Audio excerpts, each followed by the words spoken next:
que je veux que vous compreniez, c'est que pour que notre société aille mieux, il faut des gens qui réussissent. Et il ne faut pas être jaloux d'eux. Il faut dire c'est formidable. C'est le fameux ruissellement? Non, je ne crois pas au ruissellement pour ma part. Mais je crois à la cordée.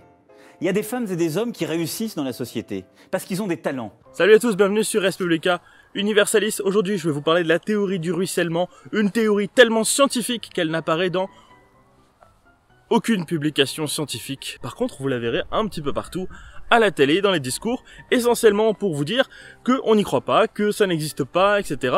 Mais que c'est quand même la pierre angulaire de toute la politique économique qui est menée depuis 40 ans. On va voir aujourd'hui pourquoi, en essayant de prendre au sérieux la théorie du ruissellement à travers le livre d'Arnaud Parianti, Le mythe de la théorie du ruissellement.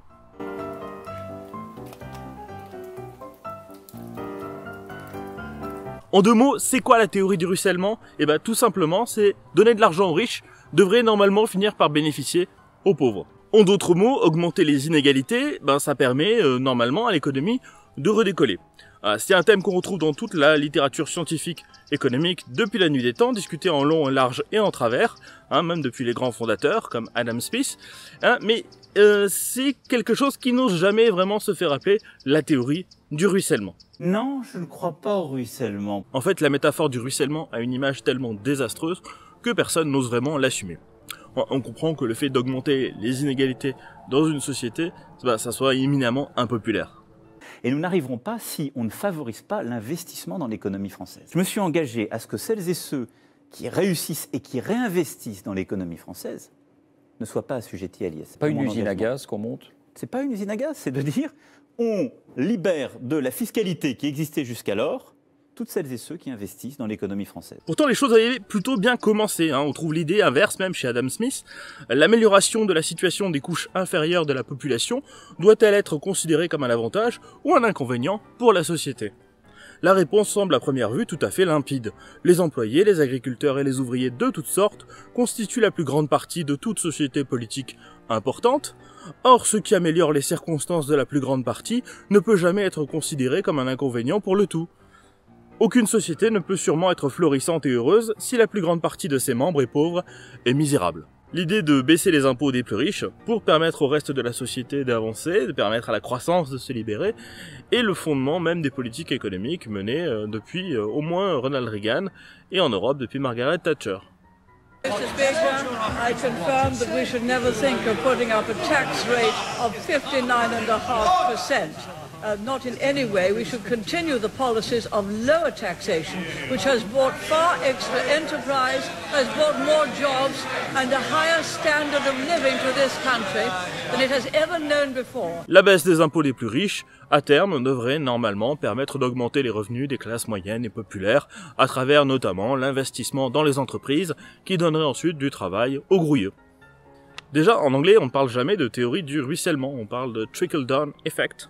Une théorie ayant une certaine scientificité suppose en effet de formuler des hypothèses et de les formaliser dans un modèle cohérent et rationnel, permettant de formuler des conclusions sur la manière dont fonctionne l'économie, puis enfin de confronter ce modèle aux données empiriques, c'est-à-dire à la réalité étudiée avec des indicateurs.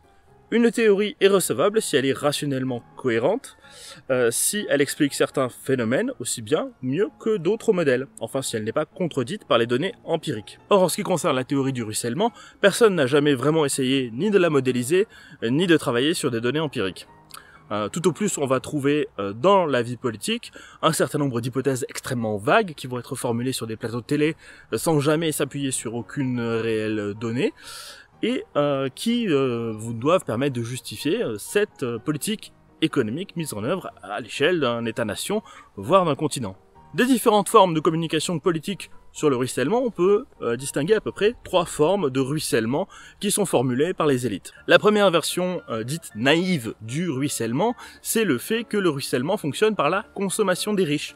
En gros, si vous donnez de l'argent aux riches, ils vont aller consommer, ils vont acheter des produits, etc. Et normalement, puisque c'est les pauvres qui travaillent et qui créent ces produits, l'argent va finir dans les poches des pauvres.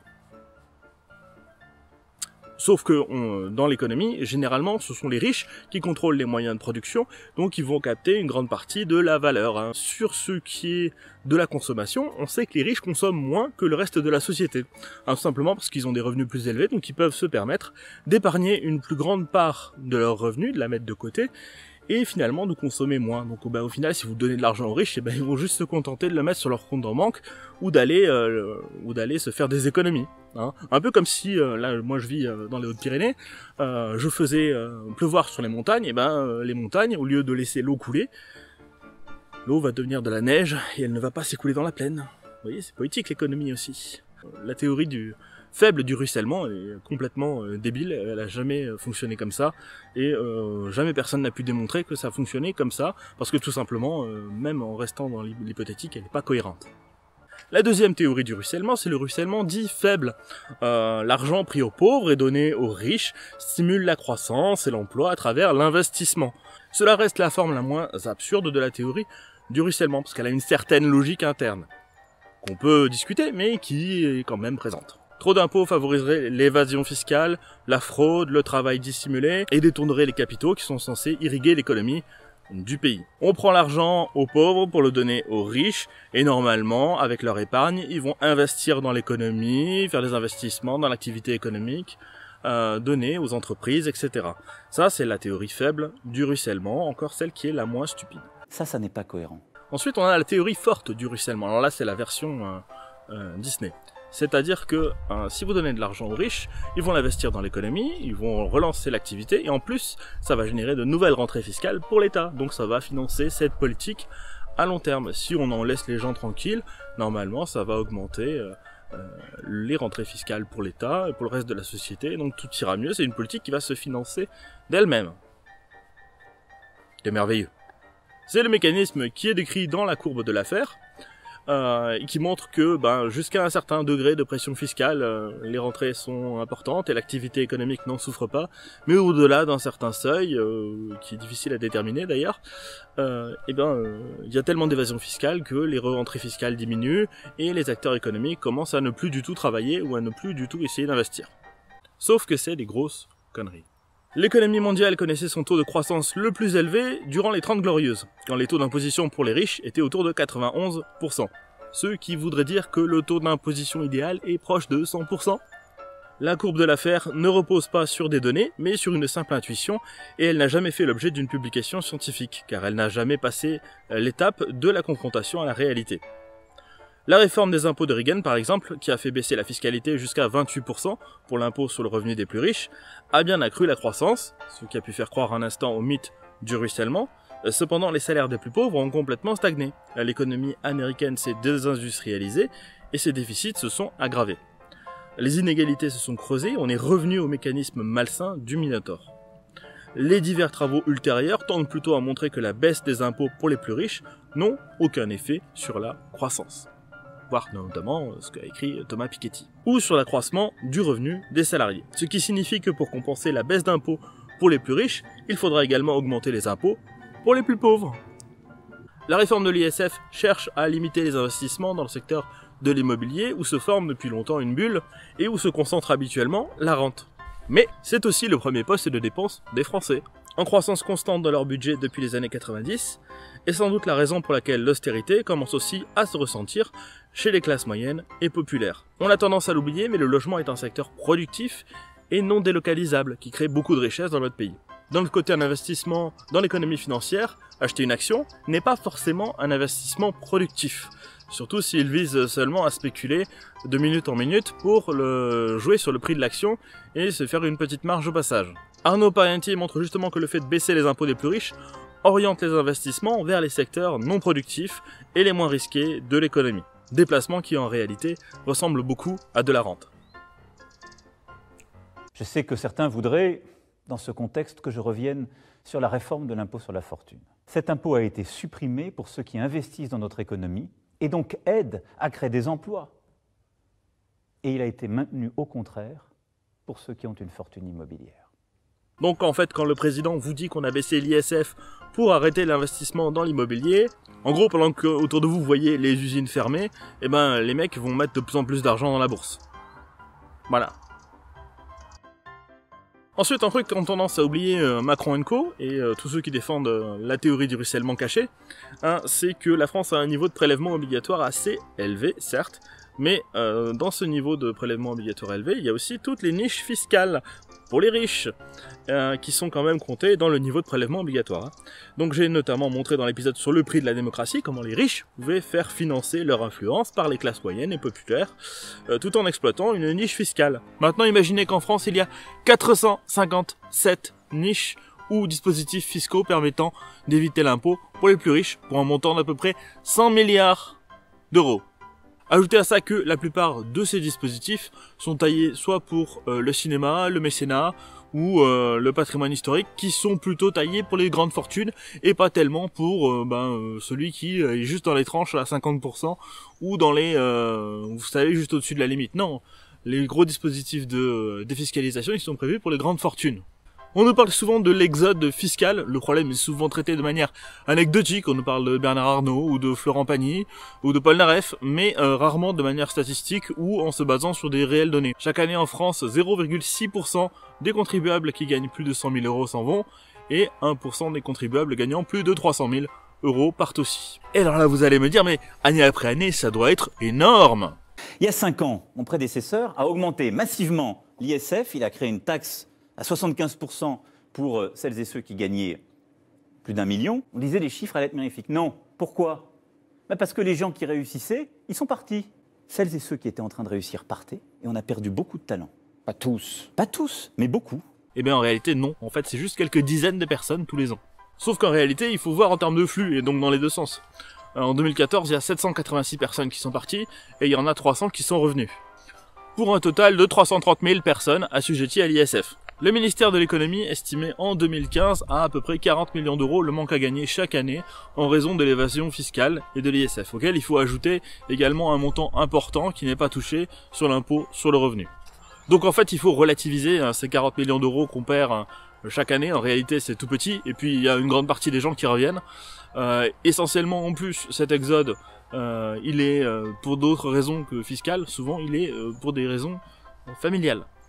En réalité, l'exode fiscal massif des riches en France est un mythe absolu et complet. Hein, on voit qu'il y a juste quelques centaines de personnes sur plus de 330 000 personnes assujetties à l'ISF.